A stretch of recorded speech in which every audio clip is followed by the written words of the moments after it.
Hello दोस्तों आज का जो हमारा पौधा है वो है गुड़हल का पौधा, हिबिस्कस प्लांट। अगर आपका गुड़हल का पौधा जो है दोस्तों वो बिल्कुल भी फ्लावरिंग नहीं कर रहा है, उसमें कोई भी नई ग्रोथ नहीं आ रही है, जैसे आप अपने गुड़हल के पौधे को अपने गार्डन में ला के लगाए हुए हो, बिल्कुल ही वो वैसा का वैसा ही पड़ा हुआ है, तो गुड़हल के पौधे में ज़्यादा फूल लेने के लिए आपको कहीं से भी कोई भी मार्केट का फर्टिलाइज़र ला के देने का ज़रूरत नहीं है दोस्तों। आपके किचन में ही कुछ ऐसे चीज़ हैं, कुछ ऐसे किचन वेस्ट हैं जो डेली ही के तौर पे आपके किचन से निकलते हैं, वो आपके गुड़हल के पौधे के लिए बहुत ही बेहतर फर्टिलाइज़र हैं। आप उसी से अपने गुड़हल के पौधे के लिए एक बेहतर फर्टिलाइज़र बना के तैयार कर सकते हो। और तो और आपके गुड़हल के पौधे अगर सूख रहे हैं, बहुत सारे फूल अगर नहीं दे रहे हैं, कलियां नहीं बना रहे हैं, तो यह सारी समस्या उस फर्टिलाइज़र से ही जो है दोस्तों वो दूर हो जाएगा। तो नमस्ते दोस्तों, मैं हूं किरण और मैं स्वागत करती हूं आप सभी का मेरे इस YouTube चैनल छोटी सी बगिया में।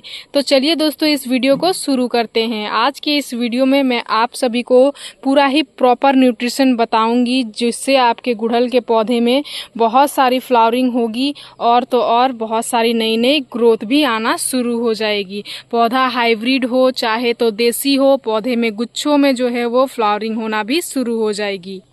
तो सभी पौधे में जो है दोस्तों वो फ्लावरिंग नहीं होना एक अलग समस्या होता है, वो गुड़हल के पौधे में भी फ्लावरिंग नहीं होना एक अलग समस्या है। अगर आपका पौधा में फ्लावरिंग भी नहीं हो रहा है और कोई नई ग्रोथ भी नहीं आ रही है, तो इसके मतलब आपको समझ जाना है दोस्तों कि आपने जो मिट्टी में अपने पौधे को लगाया हुआ है वो मिट्टी आपने गलत मिट्टी का चयन कर लिया हुआ है।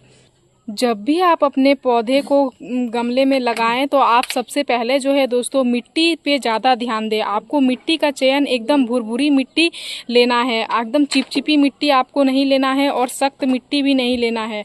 और अगर आपके यहाँ पे अगर मिट्टी ज़्यादा सख्त है या फिर भुरभुरी मिट्टी नहीं है तो आप उसमें बालू ज़रूर से ज़रूर ऐड करें। 50% मिट्टी और 50% जो है आपको सैंड का इस्तेमाल करना है।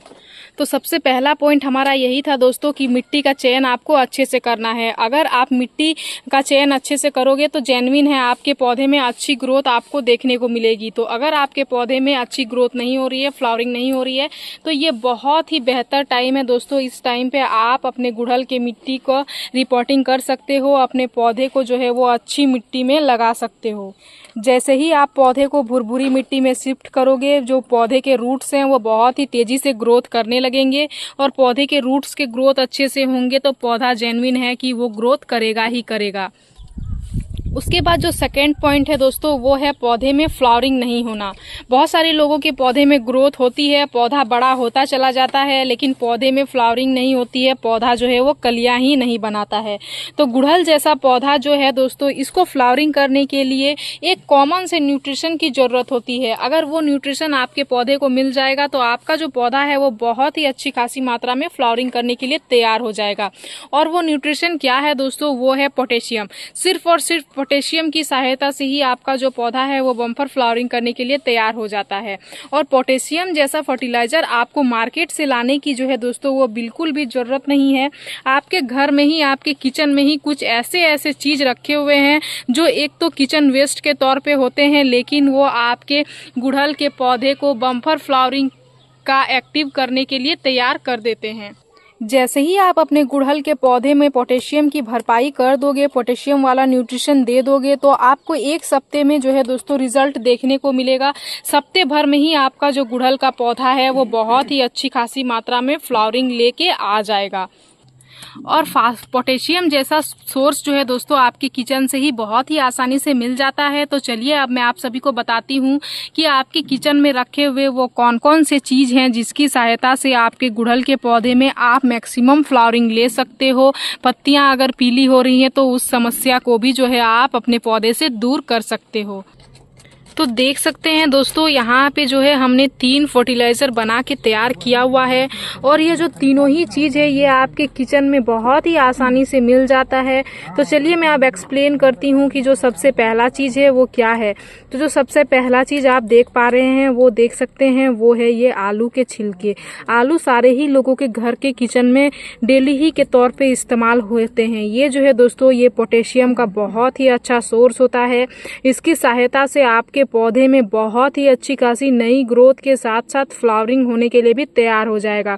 इसको बनाने का तरीका अलग अलग है। आलू के छिलके को आप सुखा के और मिक्सर ग्राइंडर में ग्राइंड करके भी आप अपने पौधे में पाउडर के तौर पे दे सकते हो। उसके साथ ही जो है दोस्तों आप इस तरह से इसको पानी में भिगो के भी और कम से कम 24 आवर, ज़्यादा से ज़्यादा 24 आवर और कम से कम जो है दोस्तों आप 5-7 घंटे तक इस तरह से रख के भी एक प्रॉपर इसका लिक्विड न्यूट्रिशन बना सकते हो। और तीसरा जो तरीका है वो यह है कि आप इसको पानी में बॉयल करके भी आप इसका फर्टिलाइज़र बना सकते हो। जब भी आप आलू बॉयल करते हो तो वो जो पानी होता है उस पानी को आप ना फेंके, अगर आप उसमें नमक ना डाले हुए हो तो आप उसको और पानी में डाइल्यूट करके और आप इसको अपने पौधे में दे सकते हो। ये एक बहुत ही बेहतर सा न्यूट्रिशन है, आपके पौधे में बहुत ही बेहतर रिजल्ट लेके आता है।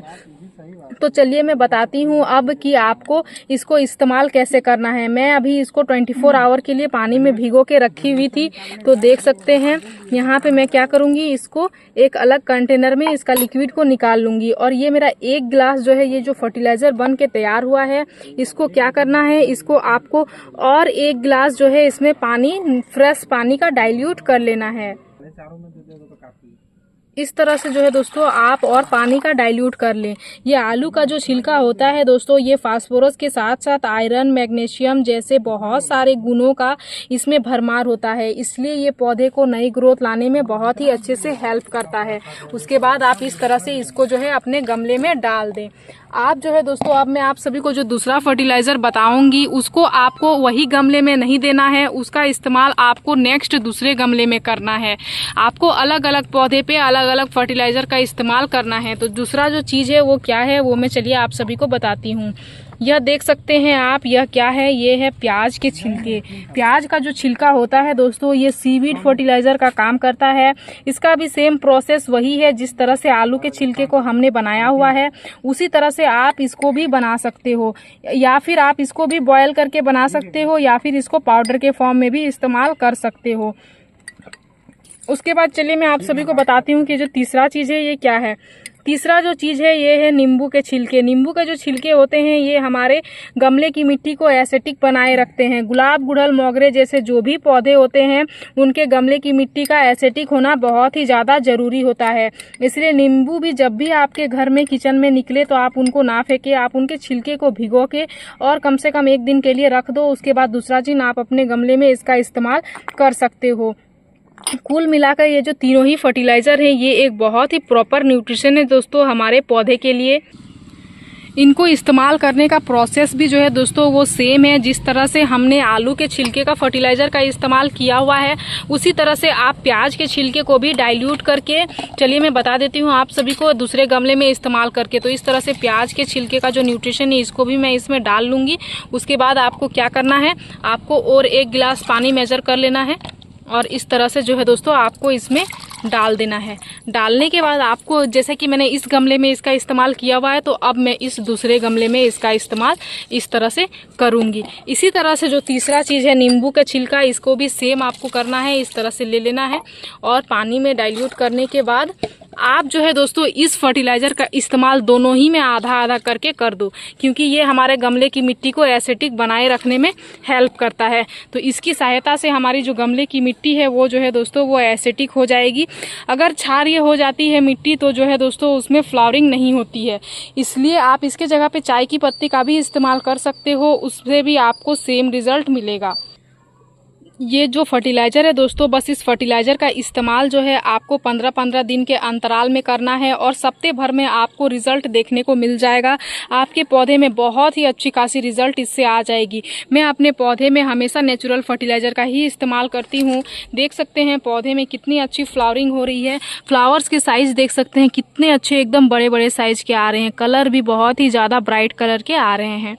अब बहुत सारे लोगों का पॉइंट मैं क्लियर कर देती हूँ कि बहुत सारे लोग यह सोचते हैं कि अगर हम इन चीज़ों का इस्तेमाल अपने पौधे में करेंगे तो हो सकता है हमारे पौधे में कीड़े वगैरह फंगस वगैरह लग सकते हैं। तो यह आपकी गलतफहमी है दोस्तों। आपके पौधे में इस तरह की कोई भी दिक्कत नहीं आएगी। इस फर्टिलाइज़र से आपके पौधे में आपको बेहतर रिजल्ट ही देखने को मिलेगा। तो यह जो भी जिन लोगों के यह डाउट है कि चींटियाँ वगैरह लगेगी, तो उनका डाउट जो है दोस्तों वो क्लियर हो जाएगा अगर आप भी इस्तेमाल करके देखोगे तो मेरी इस छोटी सी वीडियो में दी गई जानकारी अगर आप सभी को अच्छा लगा दोस्तों, तो मेरे इस वीडियो को लाइक शेयर कमेंट जरूर कीजिएगा। अगर आप इस वीडियो के माध्यम से हमारे चैनल पे नए आए हैं तो हमारे चैनल को सब्सक्राइब कर लीजिएगा।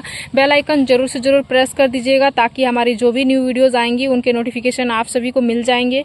इस वीडियो को आपने पूरा देखा उसके लिए मैं आप सभी को तहे दिल से धन्यवाद देती हूँ। मिलते हैं एक अनदर वीडियो पे। नमस्कार।